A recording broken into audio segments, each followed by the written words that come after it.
നമസ്കാരം, news prime മലയാളത്തിലേക്ക് സ്വാഗതം. ഹിമാചൽ പ്രദേശിലെ ഏറ്റവും ജനകീയനായ നേതാവായിരുന്നു വീർഭദ്ര സിംഗ്.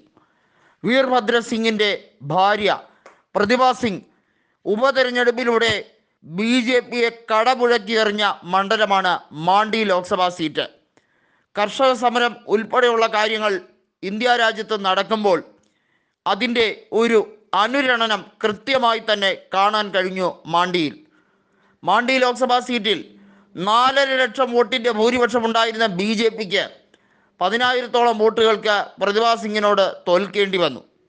ഇപ്പോഴിതാ കങ്കണ റാവുത്ത് എന്ന BJPക്ക് വേണ്ടി മാത്രം വാദിക്കുന്ന, എപ്പോഴും വർഗീയത പറഞ്ഞു നടക്കുന്ന, ജാതീയമായ വേർതിരിവ് പലപ്പോഴും പല ചാനലുകളിലൂടെയും നടത്തുന്നു എന്ന് കൃത്യമായി തന്നെ മറ്റുള്ളവർ പറയുന്ന ആ നടി, അതായത് ബോളിവുഡ് നടി കങ്കണ റാവുത്ത് ഇപ്പോൾ മാണ്ഡി ലോക്സഭാ സീറ്റിൽ BJP സ്ഥാനാർത്ഥിയായി വരുമ്പോൾ BJPക്ക് കൃത്യമായ മറുപടി കൊടുക്കാൻ കോൺഗ്രസ് നേതാവായ പ്രതിഭ സിംഗിൻ്റെ മകൻ, നിലവിലെ പൊതുമരാമത്ത് വകുപ്പ് മന്ത്രിയായിട്ടുള്ള ജനപ്രിയ നേതാവായിട്ടുള്ള വിക്രമാദിത്യ സിംഗാണ് അവിടെ തെരഞ്ഞെടുപ്പിൽ എതിരായി നിൽക്കുന്നത്.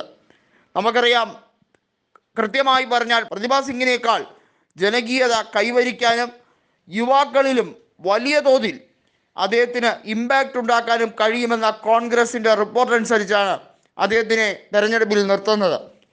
കഴിഞ്ഞ തവണ രാജ്യസഭാ തെരഞ്ഞെടുപ്പുമായി ബന്ധപ്പെട്ട് അവിടെ കോൺഗ്രസിലെ ചിലരെ കൃത്യമായി തന്നെ ചാക്കിട്ട് പിടിക്കാൻ BJP ശ്രമം നടത്തി. ഒടുവിൽ BJP ആ സ്ഥാനം തട്ടിയെടുക്കാൻ വേണ്ടിയുള്ള കൃത്യമായിട്ടുള്ള കള്ളക്കളികളും നടത്തി. ഒടുവിൽ നറുക്കിട്ടാണ് അവിടെ സ്ഥാനാർത്ഥി എടുത്തത് എന്നുള്ളത് എടുത്തു പറയേണ്ട കാര്യമാണ്. ഇത്തരത്തിലുള്ള മോശമായ രാഷ്ട്രീയ രീതിയാണ് BJP അവിടെ അവലംബിച്ചത് എന്നുള്ളത് കോൺഗ്രസിനെ തെല്ലൊന്നുമല്ല അസ്വസ്ഥമാക്കിയത്. അതുകൊണ്ട് തന്നെ BJPക്ക് ഒരു ചുട്ട മറുപടി കൊടുക്കേണ്ടത് കൂടി ആവശ്യമാണ്. കഴിഞ്ഞ ലോക്സഭാ തെരഞ്ഞെടുപ്പിൽ 4-ൽ 4 ജയിച്ച BJPയുടെ ആ ഹൈപ്പൊന്നും ഇപ്പോൾ ഇല്ല. കഴിഞ്ഞ നിയമസഭാ തെരഞ്ഞെടുപ്പിൽ 68-ൽ 40 സീറ്റും ജയിച്ചാണ് കോൺഗ്രസ് BJPയുടെ കയ്യിൽ നിന്നും, ജയറാം താക്കൂറിൻ്റെ കയ്യിൽ നിന്നും അത് പിടിച്ചെടുത്തത്. ഇക്കുറി രാഷ്ട്രീയപരമായി അവിടെ മുന്നേറ്റം നടത്താൻ കോൺഗ്രസ്സിന് കഴിയുന്നുണ്ട് എന്നുള്ളത് എടുത്തു പറയേണ്ട കാര്യമാണ്. വിക്രമാദിത്യ സിംഗിനെ എങ്ങനെയും BJPയിലേക്ക് എത്തിക്കാൻ ഒരു ശ്രമം നടത്തി നോക്കി.